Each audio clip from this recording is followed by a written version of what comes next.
사도행전 5장 40절에서 42절까지를 같이 읽도록 하겠습니다. 그들이 옳게 여겨 사도들을 불러들여 채찍질하며 예수의 이름으로 말하는 것을 금하고 놓으니 사도들은 그 이름을 위하여 능욕받는 일에 합당한 자로 여기심을 기뻐하면서 공회 앞을 떠나니라. 그들이 날마다 성전에 있든지 집에 있든지 예수는 그리스도라고 가르치기와 전도하기를 그치지 아니하니라. 아멘.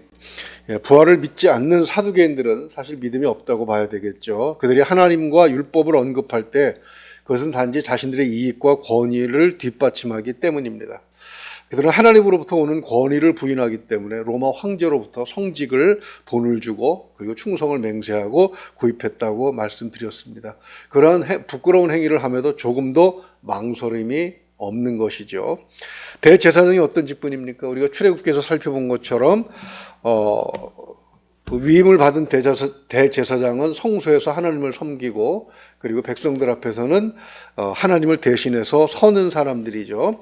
하나님께서는 누가 그 일을 맡을 것인지도 정해 주셨습니다. 12지파 가운데 레위 자손 중에서 아론의 후손들이 바로 대제사장의 일을 맡도록 맡겨주신 것이죠. 그런데 지금 본문에 나오는 대제사장들은 이런 하나님의 그 권위와는 전혀 상관이 없는 사람들입니다. 종교적 권위의 뿌리가 전혀 성경에 닿지 않는다는 얘기죠. 당시 대제사장은 사두개인들 중에서 나오는 것이 어떠면 당연한 것처럼 느껴집니다. 그런 그들이 하나님의 일을 맡아서 사역하는 사도들에게 행하는 이 부당한 일을 보면 당연하게 느껴지기도 합니다. 그들은 지금까지 두 번 사도들을 감옥에 가두었지요. 처음 가두은 것은 4장 3절 말씀처럼 나면서부터 안전뱅이를 일으켜 세운 기적 후에 있었습니다. 그런데 계속 가두어지질 못했어요. 왜요? 하나님께서 드러내신 표적이 너무나도 명백해서 할 수 없이 풀어주게 되죠. 그리고 두 번째는 우리가 지금 보고 있는 말씀과 연관이 되는데 예루살렘 부근에서 소문을 듣는 수많은 사람들이 병 낫기를 기대하고 몰려들었지 않습니까?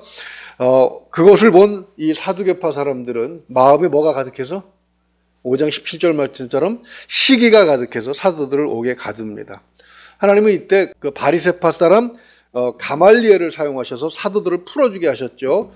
물론 가말리엘이 믿음이 있었던 것은 아닙니다. 그는 하나님의 능력이 명백한 이름에도 불구하고 그리고 그 증거에 눈을 감고 사도들의 사역을 하나님의 능력으로 표현하지 않고 어떻게 합니까? 드가라든가 드다지요. 36절에 드다라든가 37절에 갈릴리의 유다처럼 로마에 대항해서 세속적인 독립운동을 하는 그런 일로 폄하시켜 버립니다. 그러나 그랬음에도 불구하고 어쨌든 사도들은 오늘 40절 상반절 말씀처럼 이 사두개파 사람들이 옳게 여겨 사도들을 풀어주게 되는 것입니다. 그러나 40절 말씀을 보게 되면 그냥 풀어주질 않습니다. 채찍질하여 예수의 이름으로 말하는 것을 금하고 풀어주고 있습니다. 우리는 여기서 몇 가지 질문을 하지 않을 수 없습니다. 첫째는 왜 하나님은 사도들이 부당한 폭력에 희생되도록 이렇게 방치를 하고 계시는 것인가 하는 것이고요. 두 번째는 폭력을 당한 사도들의 그 태도에 있습니다. 41절 한번 읽어볼까요? 사도들은 그 이름을 위하여 능욕받는 일에 합당한 자로 여기심을 기뻐하면서 공회 앞을 떠나니라 이렇게 말씀하고 있습니다. 부당하게 폭력을 당하는데 왜 그것을 합당한 자로 여김을 받았다고 그렇게 느끼고 또 그것을 기뻐하는가? 이 문제에 대해서 우리가 정리를 한번 해보죠. 왜 사도들이 부당한 폭력에 희생되도록 방치하셨는가? 결론을 먼저 말씀드리면 복음의 순수성을 위해서라고 말씀을 드릴 수가 있습니다. 성경에 말씀하시는 거 한 세 가지로 정리해 봤습니다. 의를 위하여 핍박받는 것이 복이 있다는 것을 예수님께서 먼저 말씀하셨죠.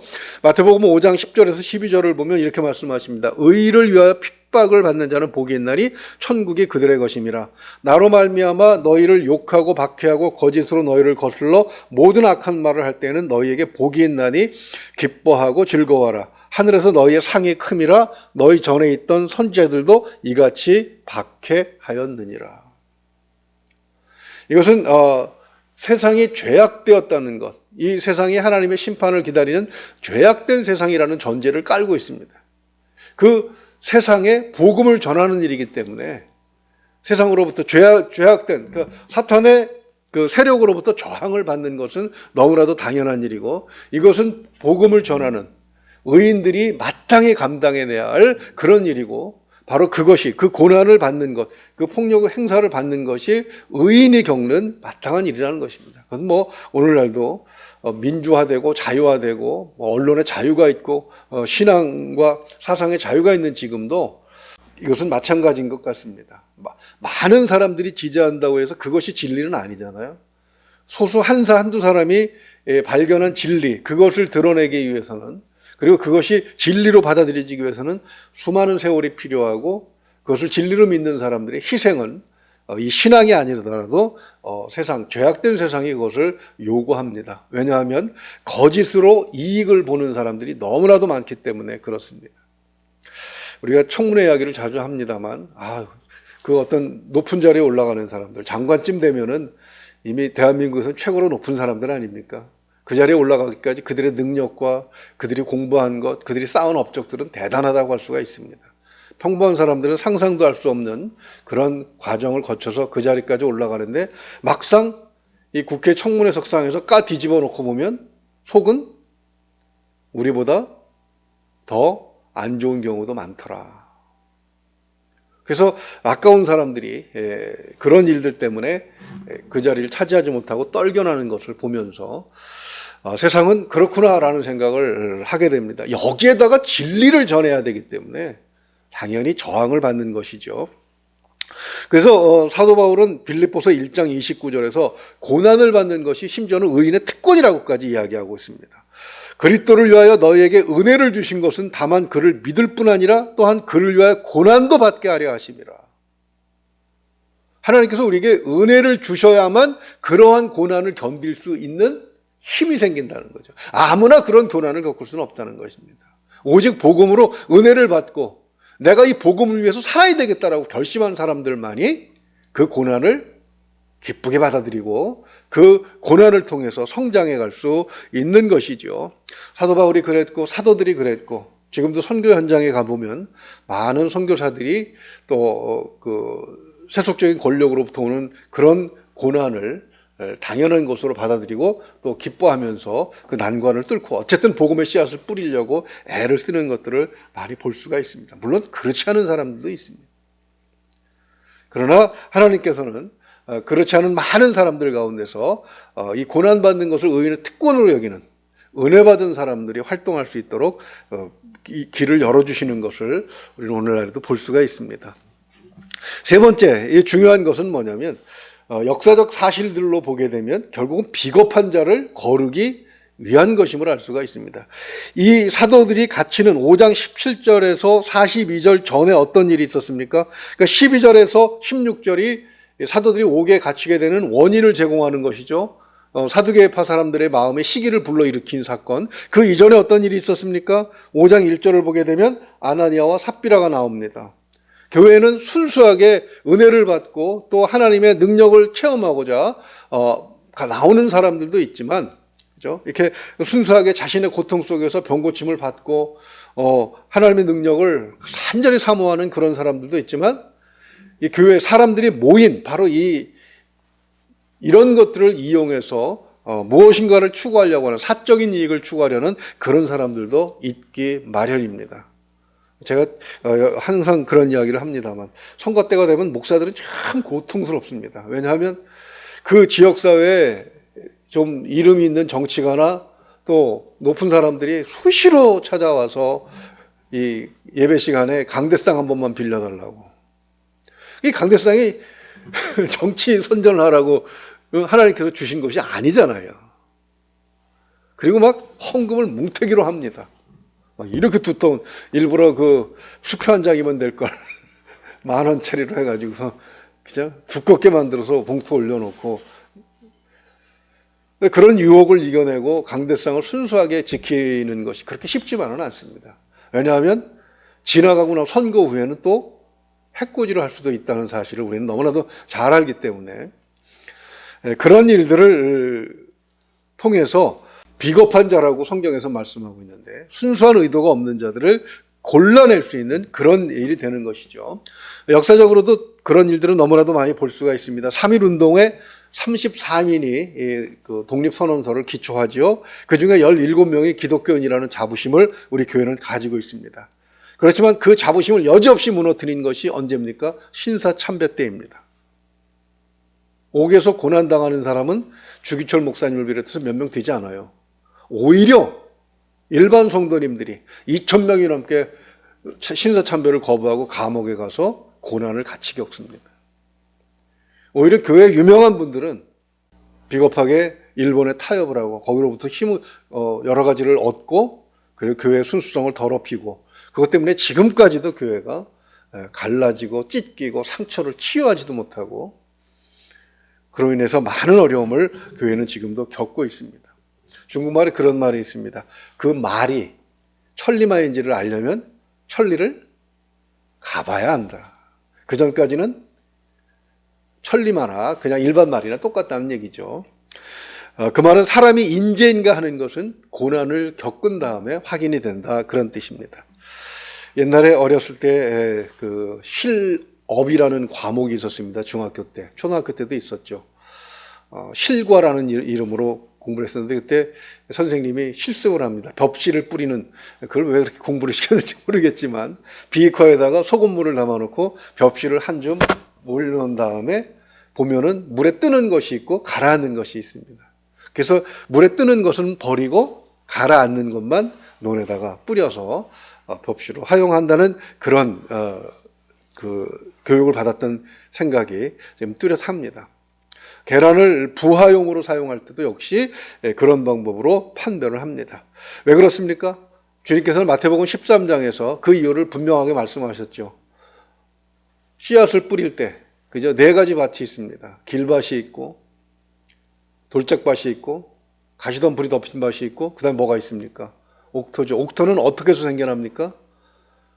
땅이 깊이 파이는 그런 고난을 겪은 다음에 옥토가 되는 것이죠. 고난을 겪을 때 사람들은 오히려 더욱더 하나님을 의지하게 되기 때문입니다. 그 신앙이 바르다고 하면 하나님을 찾게 돼 있죠. 사도 바울을 비롯해서 사도들은 이런 고난이 있을 때마다 오히려 하나님 앞에 더 매달리고 스스로 교만해질 수 있는 그림자만 덮여도 병이 떠나가는데 저 같으면 교만해져가지고 그냥 마치 세상 내가 제일 잘난 것처럼 그렇게 생각하고 살았을 것 같습니다.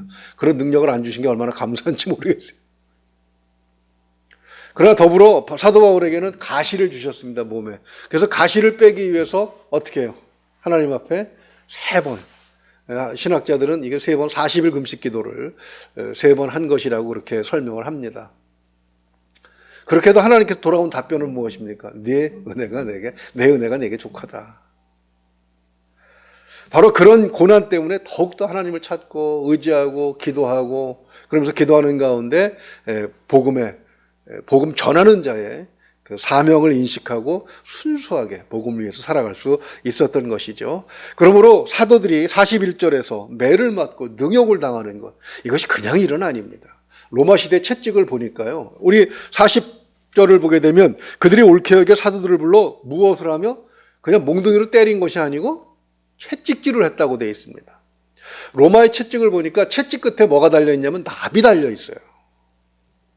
그냥 가죽으로 쳐도 몸에 피가 나게 되어 있는데 그 가죽 끝에다가 납덩어리를 달아가지고 그것으로 몸을 한 번 훑고 지나가면 살점이 뚝뚝뚝뚝 떨어져 나갑니다.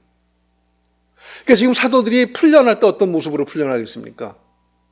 피투성이가 돼서 그죠? 온몸에서 피가 절절절절 흐르는 모습으로 그렇게 풀려나고 있는 거예요. 그게 어떻게 기뻐할 수 있습니까? 그들이 그것을 기뻐했다는 증거는 단순히 그들을 높여주기 위한, 그들을 위한 찬사가 아니라 42절 말씀에서 그대로 증거가 되고 있습니다. 증언이 되고 있죠. 42절 같이 한번 읽어볼까요? 그들이 날마다 성전에 있든지 집에 있든지 예수는 그리스도라고 가르치기와 전도하기를 그치지 아니하니라. 그 꼴이 돼갖고 나가서 얼마나 언제든지 좀 쉬었다가 몸이 좀 회복되고 나서 아니죠. 날마다 성전에 있든지, 그죠? 날마다 복음을 전했다는 것입니다. 사실 목회를 하면서도 이 새벽도 코로나 핑계대고 저희가 한 일주일 쉬었던 것 같아요. 근데 그렇게 마음이 무겁더라고요. 사람이 있든지 없든지. 요즘 또 기계가 좋아서 저렇게 카메라 설치해 놓고 복음을 전하면 같이 나눌 수 있는 방법이 있는데 너무 게을렀구나 하는 그런 생각을 하면서 죄송스럽게 생각했던 순간이 납니다. 이 말씀을 보게 되면 지금 우리보다 훨씬 더 극악한 상황 속에 있었던 사도들도 그런 꼴을 당하고도 날마다 복음을 전했다고 말씀하고 있습니다. 날마다라는 말은 이 복음은 영의 양식이기 때문에 그렇죠. 우리가 밥을 굶고 살 수는 없습니다. 특별히 기도를 위해서 금식할 때는 3일도 버티고 일주일도 버티고 20일도 버티고 40일도 버티는데 이게 그게 아니고 한 끼만 굶어도 몸에 힘이 쭉 빠진 거예요. 참 신기하죠. 그런데 그 영의 양식을 먹는 일에는 우리가 그렇게 열심을 내지 않는 것을 볼 수가 있습니다. 그것이 성도들이 흔들리는 그런 이유가 아닌가 싶습니다. 그리고 두 번째로 보게 되면 성전에 있든지 집에 있든지 예수는 그리스도라고 가르치기를 멈추지 않았다. 그치지 않았다. 가르치는 일을 장소 불문하고 기회가 있을 때마다 가르쳤다. 좋은 것을 먹이기 위해서 수고하는 그런 모습을 볼 수가 있습니다. 그리고 마지막으로 전도하기를 그치지 않았다. 물론 복음의 초기이기 때문에 많은 사람들이 복음을 전해야 되는 그 복음을 받고 구원받아야 되기 때문에 그래서 쉴 틈이 없었을 것입니다. 그때나 지금이나 큰 차이가 있을까요? 오히려 지금이 더 믿지 않는 사람들이 훨씬 더 많고 이 코로나19로 인해서 교회가 현명하게 대처하지 못하고 지혜롭게 대처하지 못한 바람에 뭐라고 얘기합니까? 많은 젊은이들이 교회에 실망하고 떠나갔다는 그런 이야기들을, 가슴 아픈 이야기들을 우리가 확인할 수가 있습니다. 코로나19가 지나고 나면 고난을 견딘 순수한 사람들이 남아있겠지만 그 수는 그렇게 많지 않을 것이라고 생각을 합니다. 유럽의 교회들처럼 저희 친구가 호주에 이민을 가서 호주에서 회계사를 하고 있는데 지난번에 들렸다가 그런 얘기를 하더라고요. 호주에 있는 교회들은 텅 볐다 이제.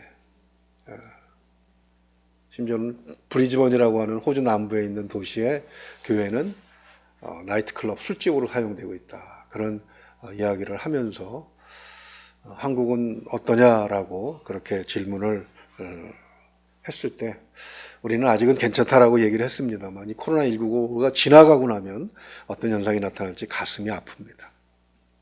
아무튼 오늘 복음의 상황으로 돌아가게 되면 날마다 영의 양식 먹듯이 그렇게 먹었고 그리고 바른 복음을 가르치기 위해서 장소 불문하고 열심히 가르쳤고 그리고 또 영혼 구원을 위해서 쉬지 않았다고 하는 사실을 우리는 기억해야 될 줄로 믿습니다. 핑계할 수 없죠. 로마가 사용하던 그 채찍, 가죽 끝에 끈 끝에 나비 달린 채찍으로 두들겨 맞고 나와서 피투성이가 된 모습으로도 그들은 쉬지 않았다는 사실을 우리는 좀 생각해 봐야 할 것입니다. 말씀을 정리합니다. 농부는 모든 땅을 다 경작하지는 않습니다. 선택받은 땅을 경작을 합니다. 그런데 씨를 뿌리기 전에 무엇부터 합니까? 땅을 갈아야지요. 파야죠. 깊게 파야죠. 그리고 흙을 잘게 부숴야죠. 돌멩이들을 걸러내야 되죠. 그리고 땅을 부드럽게 만든 다음에 비로소 씨를 뿌리게 됩니다. 고난을 통해서 옥토가 된 땅은 비로소 30배, 60배, 100배의 결실을 거두게 되죠. 이 원리를 아는 사도들은 매를 맞고 능욕을 당하는 것을 기쁨으로 여기고 그리고 매를 맞았고 고난을 당하는 것을 핑계대지 않고 그들은 날마다 장소 불문하고 가르치기와 복음 전하기를 멈추지 않았다는 것입니다. 그 결과가 무엇입니까? 예루살렘 교회가 퍼져나와서 결국은 땅끝까지 복음이 끊임없이 확장되어 나갔던 것이죠. 이런 역사가 지금도 필요할 줄 믿습니다. 바로 이 원리를 이해하는 사람들의 기도와 또 삶을 통해서 하나님께서는 여전히 이런 역사를 또 복음이 펼쳐지는 역사를 허락하실 줄로 믿습니다. 힘들고 어려울 때 바로 그 힘들고 어려운 일이 복음 때문이라면 그러니까 예수 믿는 것 때문이라면 그것을 우리가 기뻐할 수 있는 그 합당한 믿음을 가질 수 있기를 주님의 이름으로 축원을 드립니다. 주님께서 우리와 함께 하실 것입니다. 기도하겠습니다. 은혜로우신 우리 아버지 하나님, 참으로 어처구니 없는 진리를 전했기 때문에 감당하기 어려운 폭력을 당해야 하는 사도들의 모습을 보면서 예수 믿는 것이 심지어 두렵기도 합니다. 글로 읽을 때는 느껴지지 못하지만 막상 우리가 이 가운데 있다고 하면 얼마나 많은 사람들이 남을 수 있겠습니까? 코로나19로 인해서 교회가 여러 가지 어려움에 처해 있을 때 많은 사람들이 오히려 복음에 합당하지 못한 행동들을 하게 되고 또 그로 인해서 많은 성도들이 교회를 떠나기도 합니다. 하나님, 어찌되었든 날마다 우리가 하나님의 말씀을 먹는 일에 게으르지 않게 하시고 또 기회가 있을 때마다 예수가 그리스도임을, 예수님이 우리를 위해서 십자가에 못 박혀 돌아가신 구세주임을 함께 나누며 그리고 이 복음을 전할 수 있는 우리들이 될 수 있도록 하나님 도와주시옵소서. 하나님 말씀이 우리 속에 옥토가 되어 참으로 이 교회가 다시 코로나19 이후에 다시 초대교회 모습으로 불일들 일어나는 놀라운 기적이 일어나기를 소망합니다. 하나님 우리를 사용하여 주시옵소서. 간절히 소망하오며 우리 주 예수 그리스도 이름으로 기도하옵나이다. 아멘.